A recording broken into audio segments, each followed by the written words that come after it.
오늘도 코로나19 신규 확진자가 2,000명을 넘어섰고 서울 가락시장 관련 확진자가 240명이 넘는 등 수도권 확산세가 이어지고 있습니다. 연휴 첫날 5만 명 가까이가 제주를 찾아 방역당국이 긴장하고 있습니다. 일부 병원과 약국에서 건강보험 가입 여부 등을 확인할 수 있는 시스템이 오늘 오전 2시간 넘게 먹통이 됐습니다. 백신 접종을 위해 병원을 찾은 사람들이 몇 시간씩 대기하는 등 불편을 겪었습니다. 미 FDA 자문위원단이 공개투표를 거쳐 코로나 백신 3차 접종에 반대했습니다. 3차 접종 효과가 제한적이라는 건데 65세 이상의 고령자와 고위험군에 대해서는 추가 접종을 권고했습니다. 성남 대장지구 개발 의혹을 놓고 이재명 후보는 국민의힘 게이트라고 규정했고 국민의힘은 최악의 권력 비리라며 특검을 통해 진상을 규명하자고 했습니다. 경찰은 화천대유의 자금 내역을 내사 중입니다.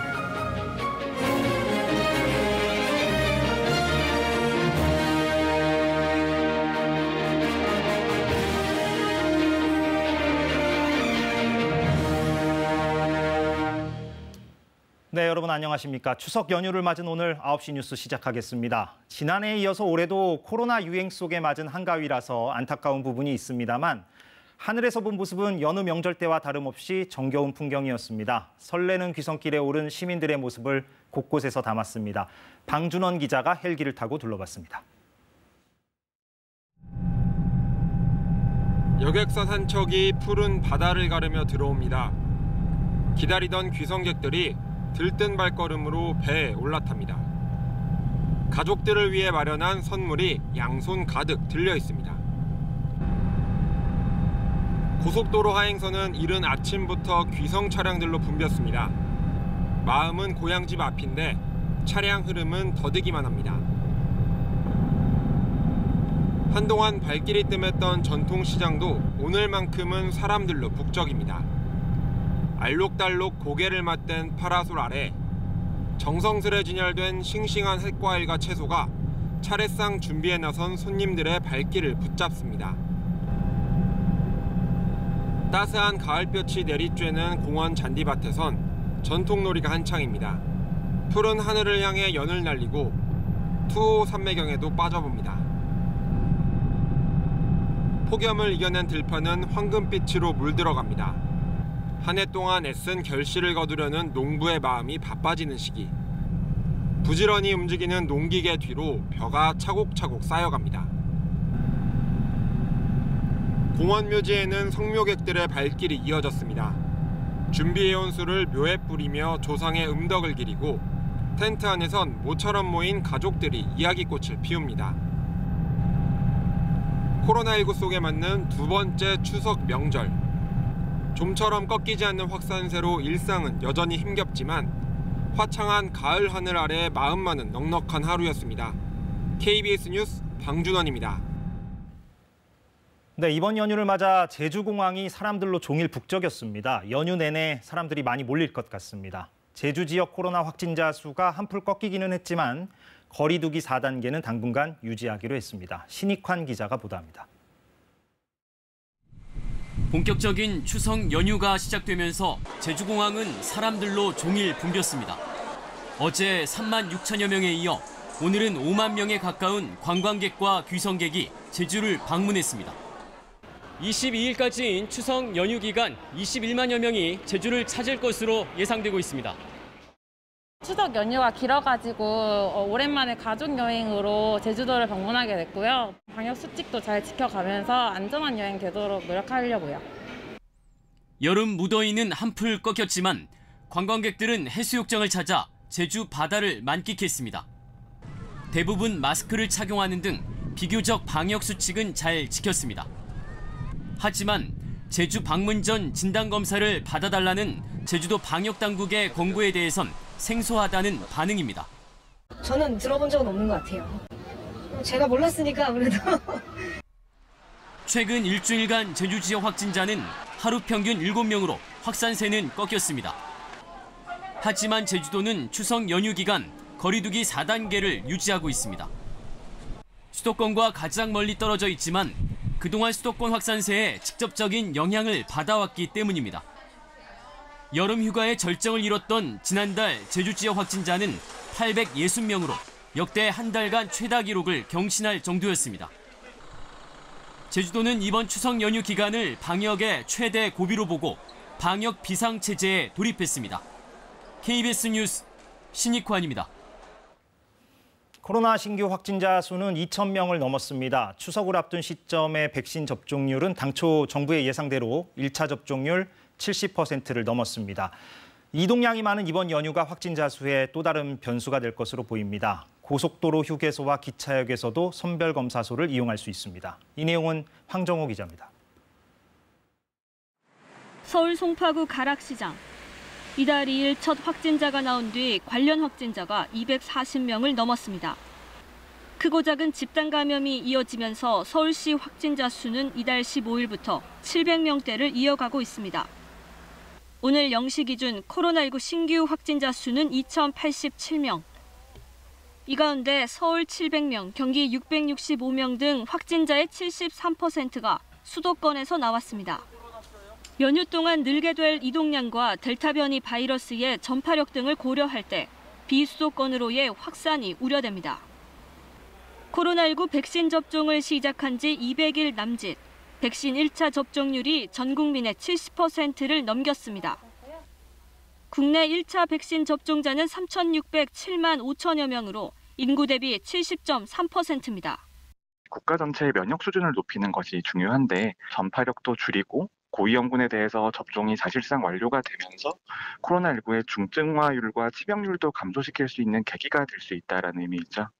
정부는 접종 속도를 끌어올리기 위해 아직 백신을 맞지 않은 500만 명에게 접종을 독려하고 있습니다. 18살 이상 미접종자는 오는 30일 오후 6시까지 예약할 수 있습니다. 고령층이나 외국인 등은 보호자 대리 예약도 가능합니다. 방역당국은 부모님이 백신을 맞지 않았다면 고향 방문을 최대한 자제하고 고향을 오가는 길에 몸에 이상을 느낀다면 고속도로 휴게소와 철도역 등에 마련된 임시선별 검사소에서 적극적으로 검사를 받아달라고 요청했습니다. KBS 뉴스 황정호입니다. 병원이나 약국에서는 고객이 건강보험에 가입했는지를 확인할 수 있도록 돼 있습니다. 그런데 오늘 일부 지역에서 이 시스템이 한때 먹통이 됐습니다. 백신 접종 대상자와 환자들이 불편을 겪었습니다. 홍진아 기자가 취재했습니다. 병원 접수대에 신규 환자 접수와 의료보호 조회가 안 된다는 공지가 붙었습니다. 오늘 오전 10시쯤부터 2시간 넘게 전국의 일부 병원과 약국의 건강보험 자동 조회 시스템이 먹통이 됐습니다. 주민번호로 조회를 해야 되는데 그게 불가능하니까 건강보험 적용이 되시는지 일반이신지 알 수 있는 건 아니니까. 코로나19 백신 접종을 위해 병원을 찾은 사람들이 몇 시간씩 기다리는 사례도 속출했습니다. 수기로 자꾸 적고 있더라고요. 그래서 한 2시간 정도 걸렸어요. 맞는데 국민들은 다 백신 맞으려고 이렇게 하고 있는데 보험공단하고 아예 연락이 안 된다고. 건강보험료 지원 대상인데도 조회가 안 돼 진료비를 더 낸 환자도 있었습니다. 저희가 이제 차상위 계층이거든요. 의료 수급자라던가 장애인들이라던가 이런 분들은 지금 저처럼 다 지금 올스톱돼 있는 상황인 거잖아요. 건강보험공단은 병의원에서 사용하는 청구 프로그램의 서버 인증 절차에서 문제가 발생했다며 진료비를 더 낸 환자에게는 차액을 돌려줄 예정이라고 밝혔습니다. KBS 뉴스 홍진아입니다. 네, 이번에는 워싱턴으로 가보겠는데요. 변이 바이러스에 대응하기 위해서 미국 정부가 1차, 2차 백신 접종에 이어서 한 번 더 맞는 3차 접종을 추진해 왔는데 이게 제동이 걸렸습니다.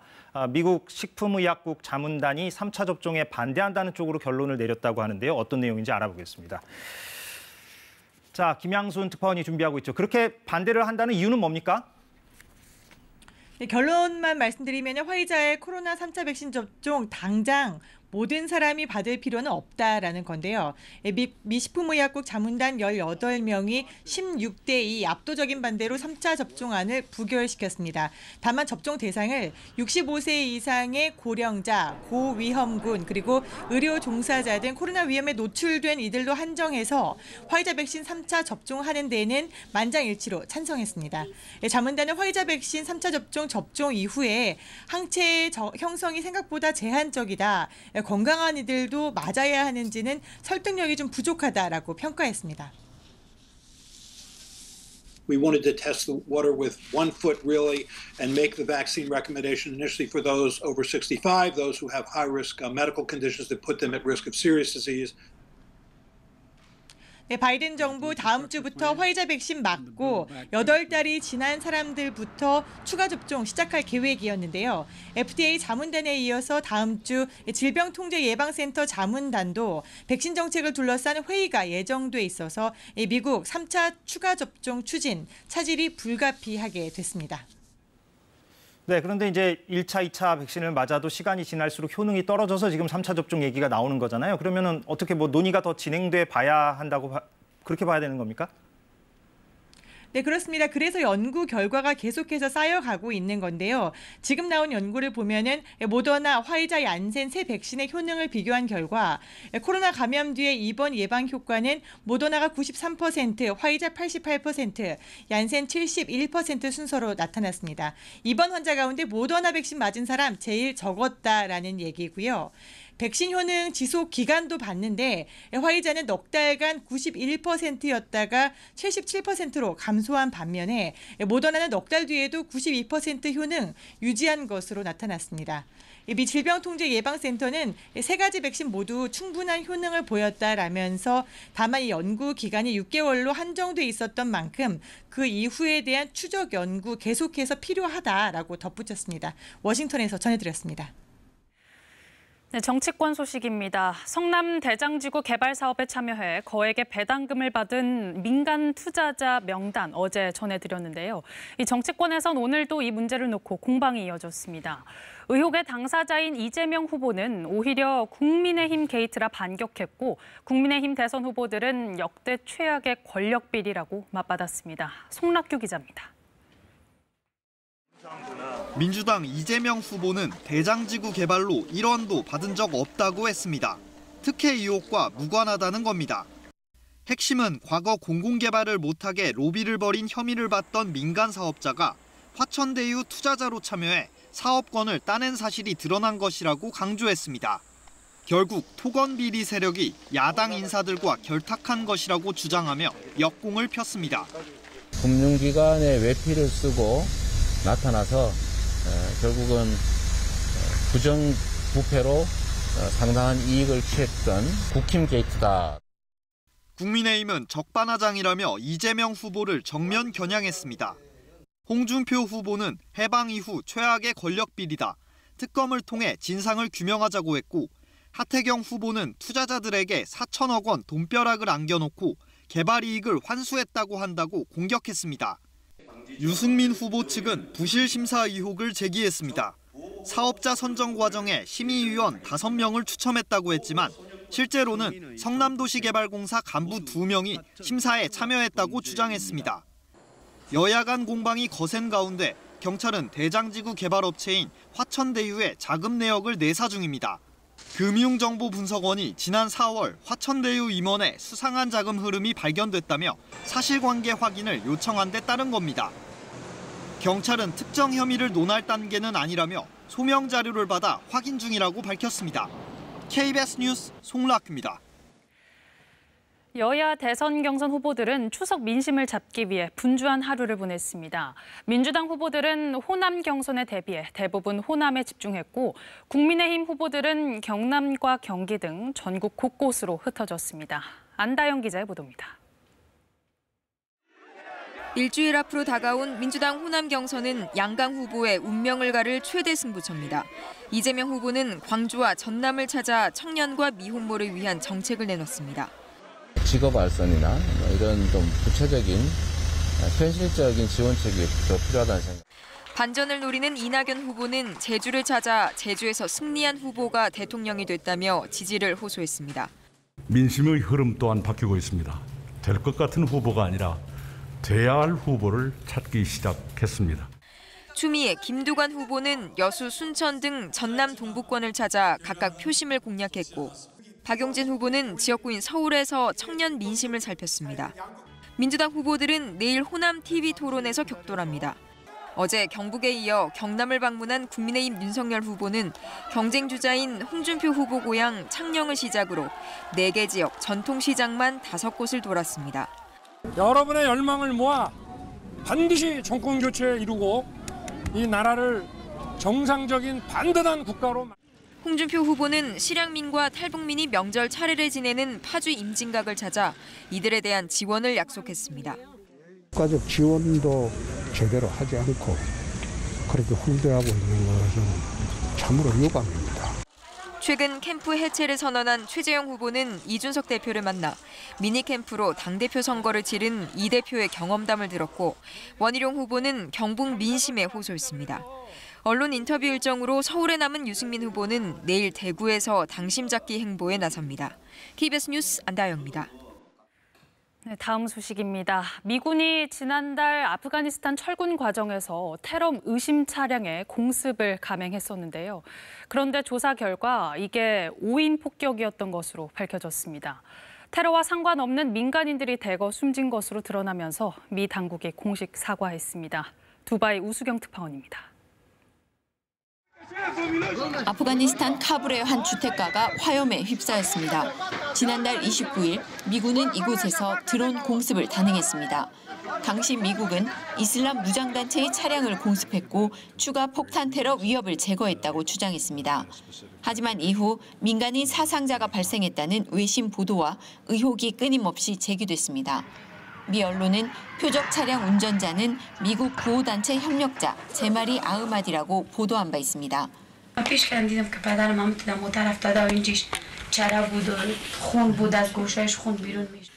결국 미 당국은 당시 폭격이 잘못됐음을 시인했습니다. 조사 결과 폭격 대상 차량에는 폭탄이 아닌 물통이 실려 있었으며 2차 폭발은 주민 밀집 지역에서 프로판 가스 등이 터진 것으로 추정했습니다. 또 어린이 7명을 포함해 민간인 10명이 숨졌다고 밝혔습니다. 미군은 이들 모두는 IS와 관련 없는 무고한 희생자였다면서 유족들에게 사과했습니다. This strike was taken in the earnest belief that it would prevent an imminent threat to our forces and the evacuees at the airport. But it was a mistake, and I offer my sincere apology. 이와 관련해 미 국방부는 오폭 책임 여부 등 추가 조사를 지시했습니다. 하지만 아프가니스탄 미군 철군 과정에서의 대혼란과 카불 공항 테러에 민간인 오폭까지 더해지면서 파장은 쉽게 가라앉지 않을 것으로 보입니다. 두바이에서 KBS 뉴스 우수경입니다. 오늘 오후 1시쯤 강원도 양양군 하조대 인근 바닷가에서 20대 남녀가 파도에 휩쓸려 바다에 빠졌다가 남성은 스스로 탈출했지만 여성은 숨졌습니다.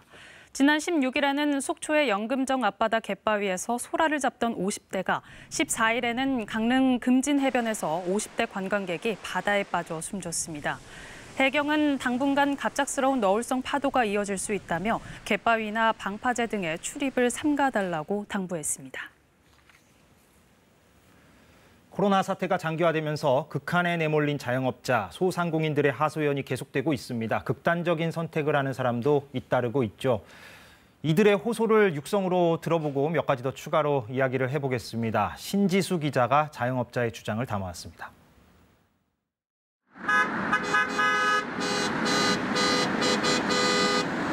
장사 못하게 하는 거 불법 아니냐고요! 오늘 2주에 1,000만 원씩 손해봅니다. 정말 죽기 전에 한번 나왔습니다.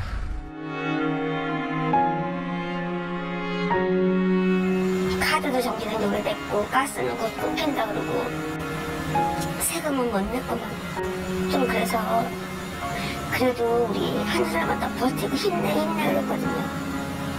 그 다음부터 전화를 안 받더라고요.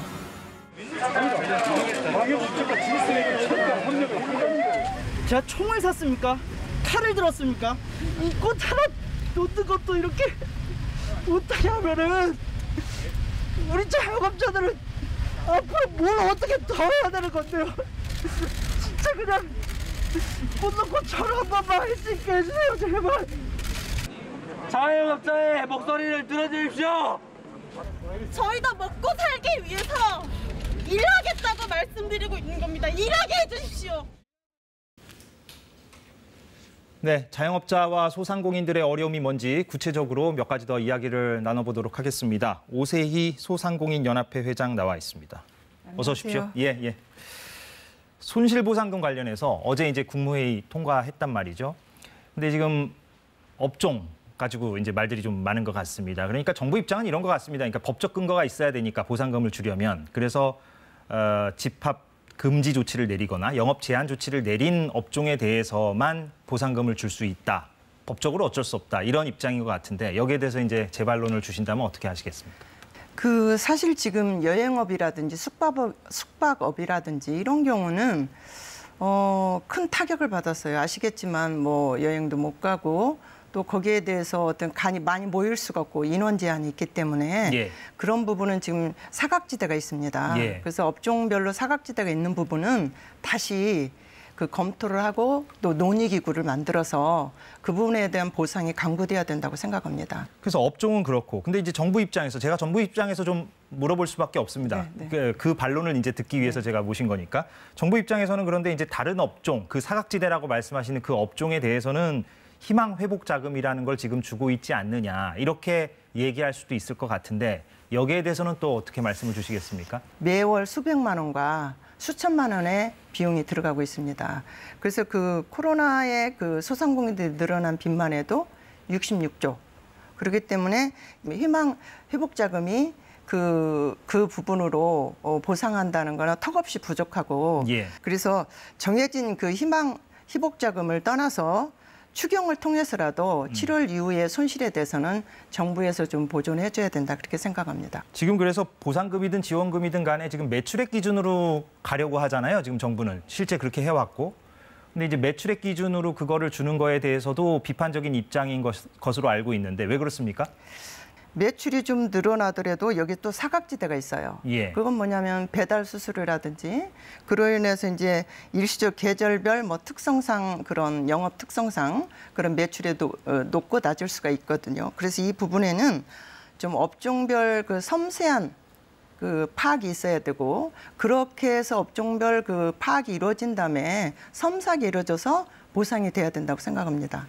속도보다 섬세함이 더 중요하다. 네. 중요하죠. 예, 그 말씀을 하시는 것 같고 일반 시민들 중에서는요 다 그런 건 아니지만 자영업자들의 어떤 그 사정을 소상히 알지 못하시는 분들도 있고 그분들 가운데서는 일부지만 예를 들면은 이렇게 빚이 점점 늘어난다면 아예 손을 떼고 영업을 접으면 되는 거 아니냐 이렇게 이제 말씀하시는 시민들도 있는데 어떻게 현실을 좀 설명을 해주시겠습니까?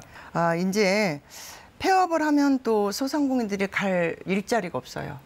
예, 그래서 굉장히 안타까운 현실이고 또 폐업을 할 수 없는 게 대출금을 갚아야 되고 예, 그래서 대출금에 권리금도 받을 수 없고 그래서 이런 부분에 좀 장사를 제대로 할 수 있도록 위드 코로나 정책이 최우선돼야 된다 이렇게 생각합니다. 예, 위드 코로나 얘기를 하셨으니까 다시 질문을 좀 드린다면 이제 백신 접종률이 높아지면서 그 위드 코로나 말씀하신 대로 우리 일상 속에 코로나를 어느 정도 감수하는 그런 형태를 이제 말하는 사람들이 많아졌는데 또 일각에서는 지금 그렇다고 해서 이제 주장하시는 대로 영업 제한을 완전히 풀어버리고 자유로운 영업을 하게 되면 그게 좀 너무 우려스러운 거 아니냐 이렇게 말하시는 분들도 있단 말이죠. 예, 이 부분은 어떻게 설명을 좀 하시겠습니까? 네, 저희가 지금 각 그 업소별로 그 방역 대책을 철저히 해가면서 그 업종별로 지금 보면은 굉장히 차등화가 돼 있어요. 시간대가. 예. 그래서 뭐 낮에 영업을 하는 분도 있고 또 저녁부터 시작을 하는 2차 그 산업 업종도 있단 말이죠. 그렇죠. 그래서 이제 이런 부분에 각 업종에 좀 맡겨야 된다. 그래서 철저히 방역은 하되 그 지금 정도는 우리가 1년 6개월을 왔기 때문에 위드 코로나로 갈 수밖에 없다. 저는 그렇게 생각합니다. 네, 오늘 여기서 마무리를 좀 하겠습니다. 오세희 소상공인 연합회 회장과 얘기 나눠봤습니다. 고맙습니다. 감사합니다. 네, 언론중재법 개정안의 쟁점 살펴보는 순서입니다. 급변하는 미디어 환경 속에서 이번 개정안이 가짜뉴스 등에 대한 피해 예방과 구제에 충분한 실효성이 있는지를 놓고 논란이 적지 않습니다. 특히 소셜미디어 등의 경우 이 피해 구제는 더 어려운 얘기인데요. 관련 쟁점 서영민 기자가 짚어봤습니다. 서울 한강공원에서 실종됐다가 숨진 채 발견된 대학생 사건. 수사에 나선 경찰은 결국 범죄 혐의가 없다고 판단했지만 함께 있었던 친구 A씨는 온라인에서 과도한 추측과 인신공격성 가짜뉴스 또 악플에 시달렸습니다. 400명이 넘는 유튜버와 악플러를 고소했지만 피해 구제는 멀기만 합니다. 양이 워낙에 방대하다 보니까 사건 수 파악이 구체적으로 어려울 정도고 유튜브라던가 범죄자들의 신원 정보를 잘 제공하지 않는 문제가 있어서요. 특정이 안 되다 보니까 민사소송 같은 경우를 제대로 진행할 수 없는 부분이 있고 유튜브나 소셜미디어가 발달하면서 온라인에서 발생하는 명예훼손 등 미디어 피해는 5년 만에 배 가까이 늘었습니다. 조작됐거나 잘못된 정보도 확인 없이 쉽고 빠르게 퍼지는 새로운 미디어 환경 때문입니다. 로이터 저널리즘 연구소의 지난해 연례 디지털 뉴스 보고서를 보면 전 세계적으로 이런 우려는 기존 언론사보다는 소셜미디어에서 배나 많습니다. 한국만 따로 떼서 보면 가장 우려가 큰 건 유튜브였고 페이스북, 카카오톡, 트위터 순이었습니다. 새롭게 부상하는 미디어에 우려가 집중되고 있지만 제도는 뒤처져 있습니다. 언론중재법이 개정된다 해도 포털과 유튜브, 1인 미디어, 소셜미디어는 아무런 영향을 받지 않습니다. 언론중재법은 언론사에만 적용되는데 이런 뉴미디어는 법적으로는 언론사가 아니기 때문입니다. 언론사에는 당연한 정정보도나 반론보도 의무 또한 없습니다. 저수지에 유입되는 수많은 수원이 있는데 그중에 하나만 잠근다는 얘기잖아요. 그렇게 돼가지고 과연 현실적으로 미디어를 통해서 발생하는 수많은 피해를 구제하는 데 분명히 한계가 있다. 이런 비판에 여당은 추가 입법과 처벌 강화를 거론합니다. 언론중재법을 시작으로 포털과 유튜브 쪽 빈틈도 막겠다는 겁니다. 송영길 대표는 TV토론에서 이미 해당 법안을 국회에 제출했다고도 했습니다. 가짜 유튜브에 대한 징벌적 손해배상 그런 세배로 했습니다. 그 법안이 제출돼 있는데 지금 국민의힘 박성중 의원님이 법안심사 소위원장이에요. 심의를 안 하니까. 그러나 UN 등 국제기구는 물론 우리 국가인권위원회조차 표현의 자유를 막는 입법이 바람직하지 않다는 우려를 표명한 상황. 처벌 대상과 행위를 규정하기가 더 까다로운 뉴미디어 분야인 만큼 더 정교한 준비가 필요해 보입니다. KBS 뉴스 서영민입니다. 네, 지난 추석 대한민국을 강타했던 나훈아 열풍 기억하실 텐데요. KBS가 올해는 가수 심수봉의 무대를 추석 선물로 준비했습니다. 43년 음악 인생을 아우르는 곡들뿐 아니라 후배 가수들과의 콜라보, 또 화려한 무대까지 동시에 체험할 수 있다는데요. 방송에 앞서 정현욱 기자가 소개해드립니다. 화면 속 관객 1000명이 보내는 환호 속에 등장하는 주인공. TV쇼가 아니라 한편의 장대한 공연이 시작됩니다. 안녕하세요. 심수봉입니다. 심수봉의 전매 특허인 굿을 푸고 애잔한 음색. 특유의 한이 서린 가사로 7, 80년대를 풍미했던 노래들. 그동안 공개되지 않았던 노래 6곡도 이번 무대에서 처음 선보입니다. 트로트는 촌스럽다는 선입견을 깨는 후배 가수들과의 콜라보.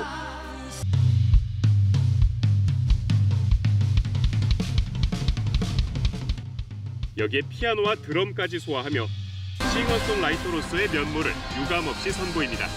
쇼를 할 때는 세트나 이런 부분들을 좀 더 약간 강하게 그리고 좀 임팩트 있게 하고 그다음에 또 다른 컬래버레이션 무대들을 많이 해서 노래를 좀 재해석하고 43년 음악 인생을 압축한 공연의 절정은 심수봉 최고의 히트곡 백만송이 장미입니다. 1980년대 라트비아 가요에 심수봉이 직접 가사를 입힌 곡으로 아이유가 가장 좋아하는 노래라 했을 정도로 세대를 초월해 사랑받아왔습니다. 수백만 송이 백만 송이 백만 송이 꽃은 피고 그리고 아름다운 내별 나라로 갈 수 있다네. 이번 명절도 여전히 힘겨운 시간을 견디고 있는 모두가 함께 부르는 노래들. 그래서 공연의 키워드는 희망과 위로입니다. 제 노래를 좋아하시는 분들이 계신다면 힘을 얻으셨기를 바랍니다. 꼭 힘내시라고 말씀드리고 싶습니다. 여러분 사랑합니다. 부디 용기 잃지 마시고 아프지 마시고요. KBS 뉴스 정은익입니다. 주말엔 문화 시간, 오늘은 극장가로 가보겠습니다. 닷새간의 추석 연휴를 맞아 영화관도 관객 맞을 채비에 분주한데요. 올해는 온 가족이 함께 보면 좋을 한국 영화 2편이 관객들을 찾아옵니다. 유동엽 기자의 보도입니다. 기찻길 말고는 길이 없는 산골. 여기 없어 기차도 서지 않고 모두 걸어 다녀야 하는 마을에서 한 고교생이 기차역 만들기에 나섭니다. 주민들이 직접 삽을 들고 다른 누구의 도움도 없이 실제로 역을 만들어내는 과정. 어른하고 마실 때는 잔을 돌려서 마시는 기래. 몸을 이래 돌리라고 몸을. 청와대로 편지를 보내고 마을 사람들의 마음을 모아가는 과정을 친구 사이인 두 고교생을 중심으로 풀어갑니다. 준경이라는 친구의 자칭 뮤즈이고요. 굉장히 거침없는 행동파에 사랑스럽고 또 순수하고 당찬 그런 소녀입니다. 1988년 실제 주민들의 힘으로 만들어진 경북 봉화군 양원역을 배경으로 가슴 따뜻해지는 이야기를 담았습니다. 제 법률사무소 사이트에 계좌번호가 나와 있거든요. 형사 출신으로 건설회사에서 일하는 주인공 서주. 아내와 직장 동료가 보이스피싱 사기로 수십억 원대의 피해를 보자 중국으로 건너가 사기 조직에 직접 잠입합니다. 피해자의 휴대전화를 해킹하고 발신 번호를 조작하는 보이스피싱 범죄 수법을 생생하게 그려냈습니다. 전화를 받고 링크를 누르는 게 아니라 조금은 조심성이 좀 생기지 않으실까 하는, 그게 조금이라도 저희 영화를 통해서 도움이 되지 않을까 하는 생각이 듭니다. 할리우드 영화로는 소우, 컨저링으로 유명한 제임스 완 감독의 새 공포 영화 말리그넌트가 성인 관객을 겨냥하고 한국에서만 2,800만 명이 넘게 본 해리포터 시리즈의 1편이 개봉 20주년을 맞아 다시 극장에서 관객들과 만납니다. KBS 뉴스 유동엽입니다.